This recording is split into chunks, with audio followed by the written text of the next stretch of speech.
जय हिंद दोस्तों, आपका स्वागत है हमारे YouTube चैनल पर। आज हम आपके लिए हेनरी का नियम और इससे संबंधित जो भी जानकारी है उसके बारे में बताने जा रहे हैं। आइए समझते हैं।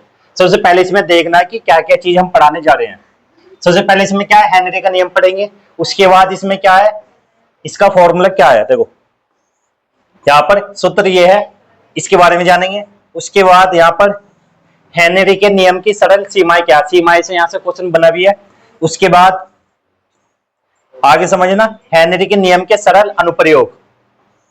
उसके बाद यहाँ पर कुछ एमसीक्यू है, हेनरी के नियम पर आधारित कुछ प्रश्न है। ठीक है, ये सारी चीज हम पढ़ने जा रहे हैं आज। तो आज स्टार्टिंग करते हैं हम क्या, हेनरी का नियम। तो ध्यान से समझना है सभी बच्चों को, हेनरी का नियम क्या होता है। तो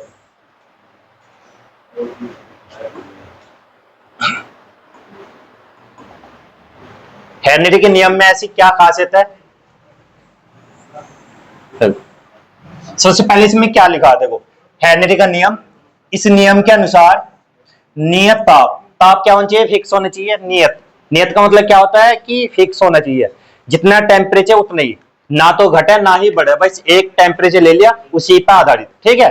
उसके बाद किसी गैस की दर में विलेयता, किसी गैस की दर में, गैस का मतलब क्या है, कहीं पे लिक्विड है उसके अंदर है ना, हमें गैस छोड़नी है और उसमें कितनी विलय होगी, विलय का मतलब घुलेगी कितनी, इस तरीके से गैस के दाब के समानुपाती होती है। जो गैस का दाब है उसके समानुपाती होती है। समानुपाती का मतलब क्या है, जैसे यहाँ पर दाब बढ़ेगा तो जो घुली हुई गैस की मात्रा वो भी बढ़ेगी। जितना हम इसे बढ़ाएंगे उतना ये बढ़ेगा, लेकिन जितना इसे हम घटाएंगे उतना ये घटेगा। इसका मतलब समानुपाती का मतलब ये होता है। ठीक है, तो यहाँ पर समझना थोड़ा सा। तो सबसे पहला हम क्या लेंगे, एक बीकर। उसमें हमने क्या ले लिया, यहाँ पर इसमें ये मान लीजिए बर्तन पूरा भरा हुआ है।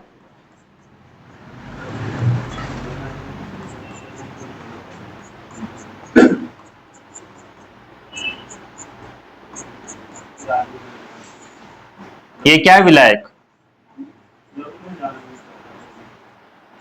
विलायक। ठीक है, अब इसमें क्या है, ये विलायक का मतलब क्या, लिक्विड फॉर्म में ये। उसके बाद इसमें हमने क्या,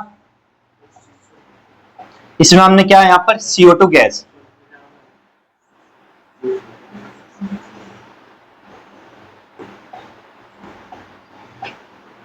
CO2 गैस इसमें हमने यहां पर छोड़ दी। अब छोड़ने के बाद ये देखना कि इसमें कितनी मिलेगी, कितनी घुलेगी। पहले हम क्या कर रहे थे, यहाँ पर हम क्या ले रहे थे, यहाँ पर या तो हम चीनी का यूज कर रहे थे या और कुछ पदार्थ जैसे यहाँ पर नमक या ऐसी चीज। लेकिन अब के क्या, हम जो ये हमारे पास लिक्विड फॉर्म में उसमें हम क्या मिला रहे, गैस। और जैसे ही गैस इसमें घुलेगी, कुछ ना कुछ तो घुलेगी, नहीं घुलेगी तो इसमें आएगा प्रेशर डालेंगे। प्रेशर डालने के बाद जितनी भी चीनी, जितनी भी गैस घुलेगी वो क्या होता है, आपस में समानुपाती होता है। समानुपाती किसका, दाब का। जितना हम दाब देंगे इस पर, जैसे हमने दाब इसमें टेम्परेचर, जैसे यहाँ पर टेम्परेचर तो ये फिक्स है, यहाँ पर ताप क्या, नियत। अब जैसे ही हमने इसमें क्या हमारा प्रेशर दिया CO2 का, उसके बाद यहाँ पर क्या है, जितनी इसमें घुलनी चाहिए थी उससे ज्यादा घुलेगी फिर। ठीक है, जैसे यहाँ पर ये मान के चलना कि आपने देखा होगा जैसे कोल्ड ड्रिंक होती है, सुना है नहीं, जैसे आपने देखा होगा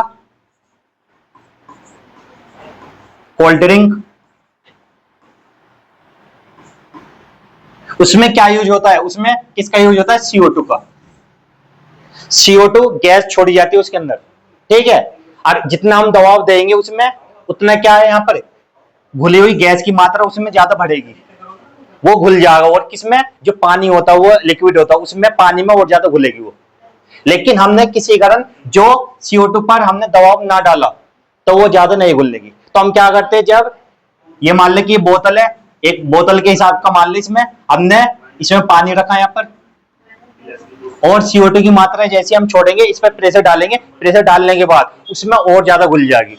और जितनी ये घुलेगी उसे क्या बोलते हैं, जितना दाब देंगे उतनी ये घुलेगी। इसे हम क्या बोलते हैं, हेनरी का नियम बोलते हैं। आसान नियम, इतना हार्ड नहीं है। ठीक है, देखो सबसे पहले क्या है, नियत तापमान चाहिए, टेम्परेचर फिक्स होना चाहिए। किसी गैस की दर में विलेयता, किसी गैस की दर में विलेयता का मतलब क्या है कि जो गैस है वो दर में घुली होनी चाहिए, जितनी घुलेगी वो विलेयता और बढ़ेगी। ठीक है, गैस दाब के समानुपाती होती है। जो गैस है वो दाब के समानुपाती होती है। किसी अगर हम प्रेशर को या दाब को हम बढ़ाएंगे तो जो गैस है वो भी और ज्यादा घुलेगी, और दाब हम कम डालेंगे तो गैस कम घुलेगी। ठीक है, यहाँ पर ये है।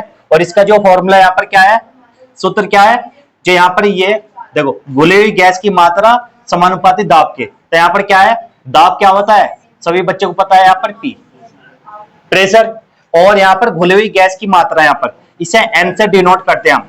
जो घुली हुई गैस की मात्रा, सही है, उसे कहे से स्मॉल एम से।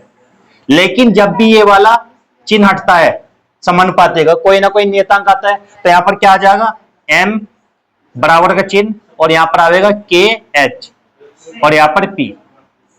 तो यहाँ पर क्या, एम क्या है, यहाँ पर एम है घुली हुई गैस की मात्रा, और पी क्या है यहाँ पर दाब, और के एच क्या है यहाँ पर हेनरी नियतांक। ठीक है, हेनरी नियतांक। तो ध्यान रखना यहाँ पर सभी बच्चे। देखो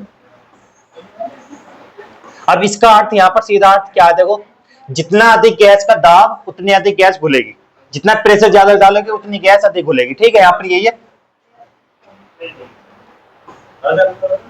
बैठ जाओ सभी, बैठ लेते, बैठ जाओ। तो यहाँ पर क्या, देखो इसका फॉर्मूला क्या है, यहाँ पर देखो फॉर्मूला मैंने अभी बताया, ये देखो यहाँ पर क्या है, एम बराबर क्या है, के एच इंटू पी, ये वाला। अब m क्या होता है यहाँ पर, घुली हुई गैस की मात्रा, और kh क्या होता है यहाँ पर हेनरी नियतांक, और p क्या होता है गैस का आंशिक दाब, और t क्या तापमान नियत रहता है, जो मैंने बताया, जो टेम्परेचर वो फिक्स है यहाँ पर। ठीक है, उसके बाद यहाँ पर और हेनरी के नियम की सीमाएं क्या है, यहाँ पर जो इसका यूज होगा वो किस किस में होगा। देखो सीमाएं, सबसे पहले यहाँ पर समझना, यह नियम केवल तनु विलयन पर लागू होता है। किस पे लागू होगा, यो तनु विलयन। तनु का मतलब क्या है, जो चीज उसमें कम घुले, कम घुलेगी तो उसमें क्या है, ये लागू होगा उस वाले विलयन में। ठीक है, यह नियम कम दाब पर ही सही काम करता है, जो प्रेशर कम रहेगा तभी सही काम करेगा। ठीक है, ध्यान रखना यहाँ पर। और यह नियम उच्च ताप पर ही ठीक रहता है, जो टेम्परेचर ज्यादा रहेगा तभी ये सही कार्य करेगा। ठीक है, उसके बाद यहाँ पर क्या है, यह नियम केवल उन्हीं गैसों पर लागू होता है जो विलायक से रासायनिक क्रिया नहीं करती। इसका मतलब क्या है कि जो विलायक है, विलायक का मतलब क्या, जल, जल से रिएक्शन ना करे, उसी के साथ ये अच्छे से काम कर सकता है, नहीं तो ये लागू नहीं होने का। तो यहाँ से आगे ना ये सीमाएं पूछी गई है, एक दो जो भी सीमा तुम्हारे अच्छे से याद रहे। जैसे पहला है केवल तनु विलयन पर लागू होता है, ये वाला याद होना चाहिए, कम दाब पर ही, और नीचे वाला। ठीक है, दो तीन पॉइंट पता होने चाहिए। उसके बाद यहाँ पर क्या है, हेनरी के नियम के सरल अनुप्रयोग क्या है। देखो सबसे पहले क्या है यहाँ पर, जैसे कोल्ड ड्रिंक या सोडा वाटर बनाने में, जो सोडा वाटर बनता है या कोल्ड ड्रिंक बनती है वो CO2 का यूज होता है उसमें, और वो किसके नियम से बनती है, हेनरी के नियम के अनुसार, जो आजकल सभी बच्चे यूज करते हैं। सभी बच्चे क्या, पूरी जनरेशन यूज करती है आज के टाइम की। अब ये बताओ कौन नहीं पीता, इसे बताओ, पीते हैं नहीं, कैंपा के नाम से मान लो या फीजी या किसी भी नाम से मान लो, सभी इंसान पीते हैं। तो किसका यूज होता है उसमें, हेनरी के नियम का यूज होता है, और CO2 का भी। तो यहाँ पर क्या है, बोतल में CO2 गैस दबाव से घोली जाती है। जो बोतल होती है वो क्या, CO2 गैस है, उस पर प्रेशर डाल के उसे घोलते हैं। अब जैसे हम बोतल को खोलते हैं, जैसे ढक्कन खोलते हैं, उसके बाद क्या, गैस बाहर आती है। जब देखा होगा तुमने, सभी ने देखा होगा, जैसे हम ना, जब प्रेशर है किसी भी कारण है, तुम उसे अच्छे से हिला दो, हिलाने के बाद तब खोलो, एकदम उसमें से बहुत तेजी से निकलती है वो। तो यहाँ पर क्या, प्रेशर के अनुसार उसमें क्या हमने उसे उसमें घोली है, क्या घोली है, जो CO2 गैस है उसमें मिश्रित हुई। लेकिन जैसे हम ना उस ढक्कन को खोलते हैं, ढक्कन खुलते ही फिर से आएगी ना CO2 गैस, कैसे ना कैसे तो निकलेगी। तो यहाँ पर क्या होता है, वो एकदम प्रेशर के साथ ही निकलती है। ठीक है, तो इसके बाद क्या, यहाँ पर अगला, गोताखोरों के सांस लेने में किसका यूज होता है, उसमें क्या, हेनरी के नियम का यूज है। यहाँ पर क्या है, पानी के नीचे गैस का दाब ज्यादा होता है। जो पानी के नीचे जैसे जाओगे तो गैस का दाब क्या ज्यादा है वहां पर नीचे पानी के अंदर, जिससे गैस शरीर में घुलती है। फिर क्या होता है, जैसे हम नीचे गए पानी के अंदर जैसे हम नीचे और ज्यादा नीचे जाएंगे जैसे समुद्र में, तो उसके बाद क्या, जो गैस होती है CO2 गैस होती है या N2 नाइट्रोजन गैस होती है, वो हमारे शरीर में घुलती है। तो नाइट्रोजन गैस का यूज करते हैं हम। ठीक है, ध्यान रखना यहाँ पर। और इसके बाद फेफड़ों की कार्य प्रणाली में भी इसका यूज होता है, किसका, हेनरी के नियम का। यहाँ पर क्या, फेफड़ों में O2 CO2 का घुलाव हेनरी के नियम के अनुसार होता है। देखा होगा हम कौन सी गैस लेते हैं, ऑक्सीजन, लेकिन छोड़ते कौन सी, CO2। तो किसका कारण यहाँ पर हेनरी के नियम के अनुसार चलता है, प्रेशर के अनुसार, ठीक है। उसके बाद जैसे यहाँ पर ये वाला नियम देखा भी होगा, पहाड़ों पर चढ़ने पर, पता है नहीं है, जब हम जैसे ही पहाड़ों पर चढ़ते हैं तो ऑटोमेटिक क्या होता है, यहाँ पर ऊंचाई पर O2 का दाब कम होता है, इसलिए सांस लेने में परेशानी होती है। जैसे हम जितनी ऊंचाई पर चढ़ेंगे उसके बाद ना सांस लेने में कठिनाई होती है आदमी को, चाहे कोई भी हो नॉर्मल इंसान। तो यहाँ पर क्या होता है, जैसे हम चढ़ते हैं तो दाब क्या है, दाब कम लगता है वहां पर। जब दाब कम है तो ऑटोमेटिक क्या होगा, वहां पर क्या है, जो सांस लेते हैं, सांस किससे लेते हैं हम, ऑक्सीजन गैस से, तो इसकी मात्रा कम हो जाए ऑटोमेटिकली। अब जैसे प्रेशर ज्यादा लगेगा तो O2 ये भी ज्यादा आएगी हमारे यहाँ।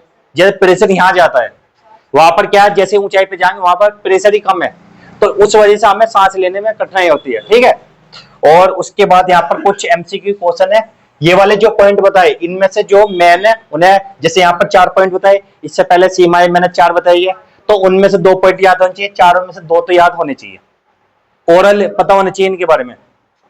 अब जैसे यहाँ पर ये वाले MCQ है, 2-3 जो भी है, पहला देखो, पहला क्वेश्चन क्या है यहाँ पर, हेनरी के नियम के अनुसार गैस की विलेयता किस पर निर्भर करती है, बताओ। यहाँ पर हेनरी के नियम के अनुसार गैस की विलेयता किस पर निर्भर, तापमान पर, ऐसा है तापमान फिक्स रहता है, उस पर डिपेंड है कोई नहीं है, दाब पर, आयतन पर या घनत्व पर। तो यहाँ पर क्या, दाब, जैसे हम प्रेशर डालेंगे तो उसके बाद क्या, यहाँ पर जो घुलेगी वो CO2 वो ज्यादा घुलेगी, तो यहाँ पर क्या है, किस पर डिपेंड है, यहाँ पर दाब पर।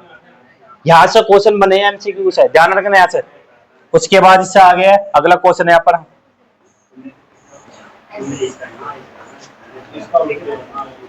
अगला क्वेश्चन क्या है, हेनरी का नियम किस अवस्था पर लागू होता है, ठोस या ठोस, गैस ठोस, गैस द्रव या द्रव द्रव, बताओ।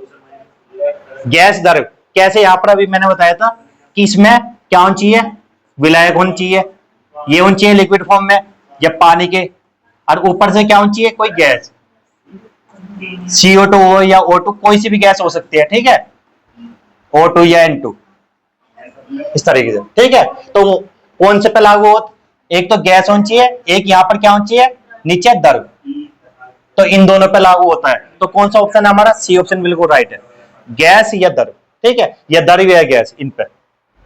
इससे अगला क्वेश्चन हमारा,